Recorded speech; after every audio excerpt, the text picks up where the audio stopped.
Yudhishthir stood up on his chariot and looked at the battlefield in front of him.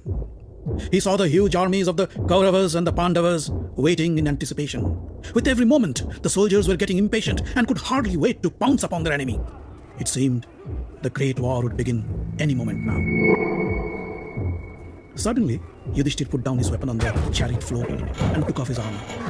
Then he dismounted his chariot and with folded palms began to walk towards the Kaurava army.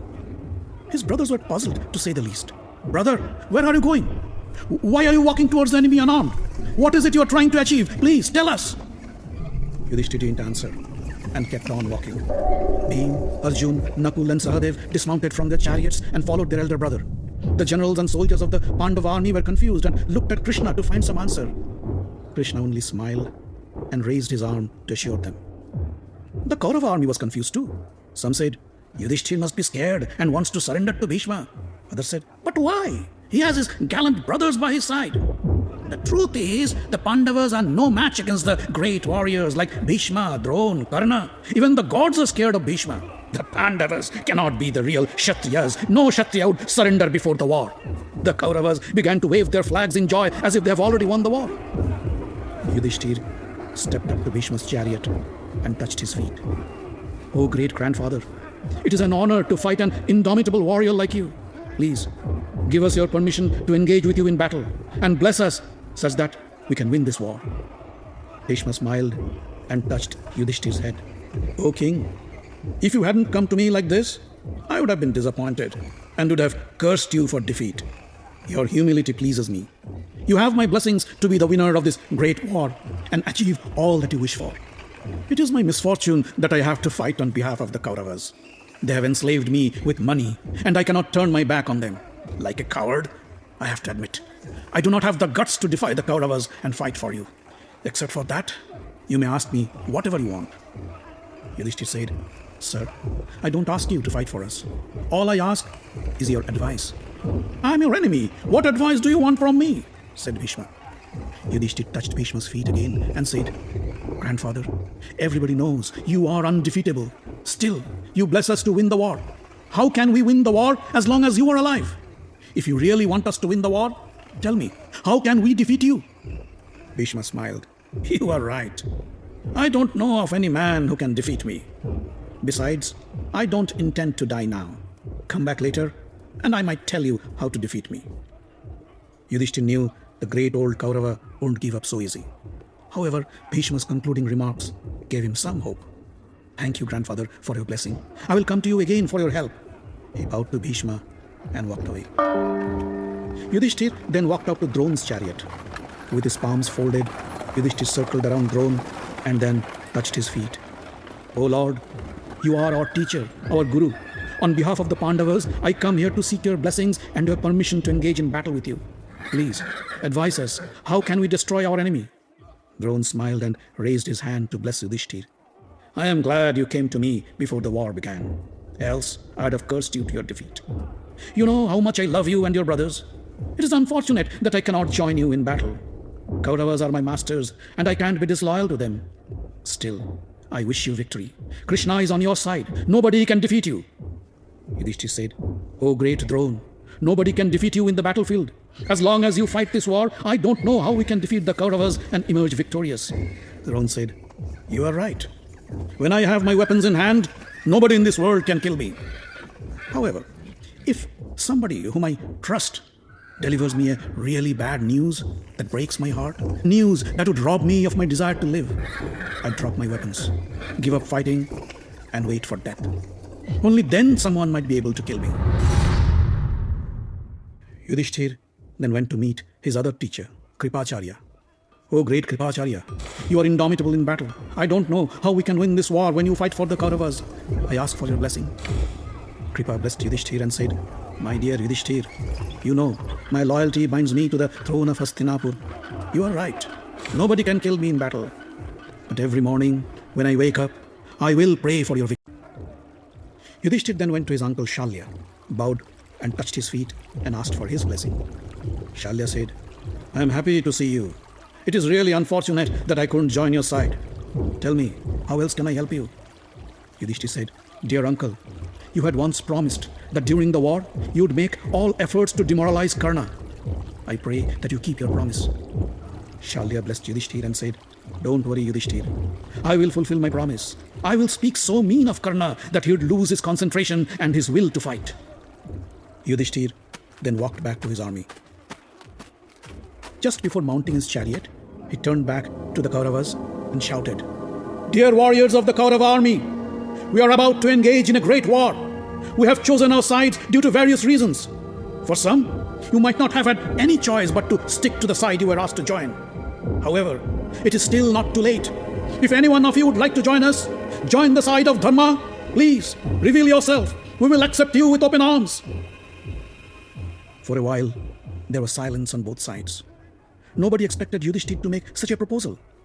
Suddenly, a man walked out of the Kaurava army. It was Jujutsu, one of the 100 brothers of Duryodhan. Jujutsu stepped up and said, Yudhishthir, I am sick and tired of serving my evil brother Duryodhan. He would never listen to reason. If you would be kind enough to accept me, I would like to join you and fight for you. Yudhishthir walked up to Jujutsu and embraced him. Welcome, my brother. You have made the correct decision. Let's join hands and fight those stupid brothers of yours. At least, you'll live to perform the last rites of your father Dhritarashtra. In the meantime, Krishna stepped aside to meet Karna, who was waiting by the sidelines of the battlefield. Krishna came to him and said, I hear you have not decided to fight as long as Bhishma is alive. I have a proposal for you. As long as Bhishma is alive, why don't you fight on behalf of the Pandavas? After Bhishma's demise, if you want, you can go back to the Kauravas and fight on their behalf. Karna gave a disgusted look and said, Krishna, it seems you haven't quite understood me as yet. Listen to this for one last time. I will never do anything to harm my dear friend Duryodhan. I am his well-wisher and I am willing to sacrifice my life for his sake. Krishna nodded and walked back to Arjuna's chariot. Yudhishthir mounted his chariot and put on his armor. The other Pandava brothers mounted their chariots. The war drums began to beat. Trumpets and bugles rang out around the battlefield. The horses neighed. The elephants roared. The generals blew their conch shells as the chariots began to roll. The two armies moved towards each other, and the great battle began. Duryodhan, Dusashan, along with the 12 brothers, guarded Bhishma as he moved towards the Pandava army. Abhimanyu, along with Draupadi's 5 sons, Nakul, Sahadev, and Drishtadumna, attacked Duryodhana with a volley of arrows. Bhishma swung away his chariot and engaged Arjuna in one-on-one combat. Deadly arrows from each warrior left the bows but failed to hit the target because the opponent's arrow struck and destroyed them in midair. Watching their fierce battle, the other warriors got excited and they pounced upon their enemies with full vigor. Satyaki fought with Kritavarma, Abhimanyu with the Koshal king Brihadbal, Bhim with Duryodhan, Nakul with Dusashan, Sahadev with Durmukh, and Yudhishthir with Shalya. Soon, the battlefield turned into a violent mayhem, and all decency and rules of engagement were forgotten. The warriors didn't care for past relations and friendships. The only relation they cared is whether one is on their side or the enemy. Abhimanyu, the teenage son of Arjuna, attacked Bhishma.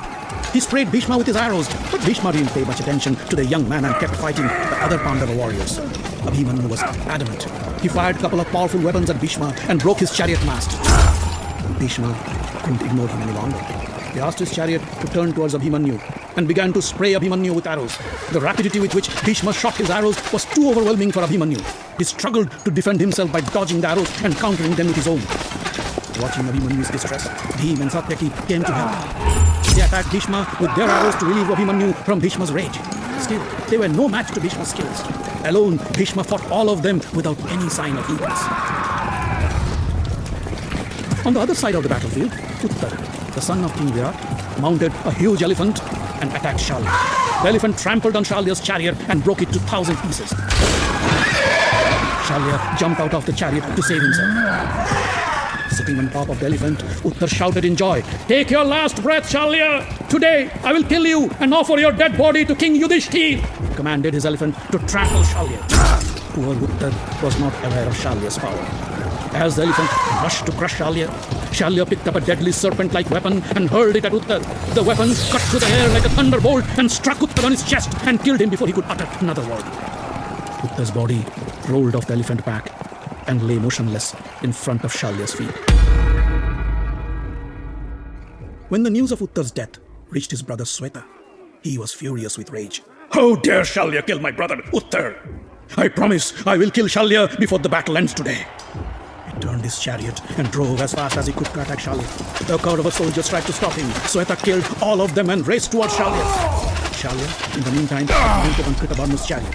Expecting retaliation from the Pandavas for Uttar's death, 6 Kaurava warriors, including Shalya's son Rukmarat and Brihatbal, surrounded Shalya to protect him. A messenger came to Bhishma and said, "Oh sir, Sweta, the son of King Virat, is rampaging the Kaurava army. He is killing hundreds of Kaurava soldiers every minute. Please stop him." Bhishma, being the supreme commander of the Kaurava army, had to pay attention. He called his charioteer and said, "Take me to Sweta. It seems King Virat will lose his second son today." When Sweta saw Bhishma approaching him, he shouted, "Bhishma, get out of my way! I will avenge my brother's death and nobody can stop me, not even you!" He picked up a heavy spear and hurled it at Bhishma with all his might. Bhishma shot an arrow at the spear and cut it to pieces. Enraged, Sweta began to shoot the deadliest of arrows towards Bhishma. None could touch Bhishma's body. Bhishma then picked up a fierce weapon and hurled it to Sweta's chariot. The weapon hit the target and with a huge explosion, killed Sweta's horses and his chariot. Sweta jumped out of his chariot, picked up his Shakti weapon and hurled it at Bhishma. The Shakti weapon is so powerful that any other man would have been killed by it in an instant. But Bhishma is no ordinary man. He raised his bow, and with one shot of his arrow, he shattered the Shakti weapon, rendering it harmless. Sweta was furious. He picked up his mace and attacked Bhishma. With powerful blows, Sweta killed Bhishma's charioteer and his horses. Bhishma had no other option but to strike the ultimate blow. He picked up a divine weapon, uttered the codes to activate it, and then shot it at Sweta. The weapon escaped the bow with a huge roar, and before Sweta could understand anything, it pierced his armor and his chest and entered the earth behind him. Sweta fell to the ground and lay dead. Hearing the news of Sweta's death, the Kauravas began to dance in joy. The fall of a gallant warrior like Sweta was an enormous achievement. As the sun began to set, the conch shells rang out to notify the end of the battle for the day. The Kauravas and the Pandavas ceased their fight and retreated to their camps. The Pandavas felt depressed for losing 2 great warriors, Uttar and Sweta. The Kauravas felt jubilant and thought, as long as Bhishma is with them, nobody can snatch away their victory.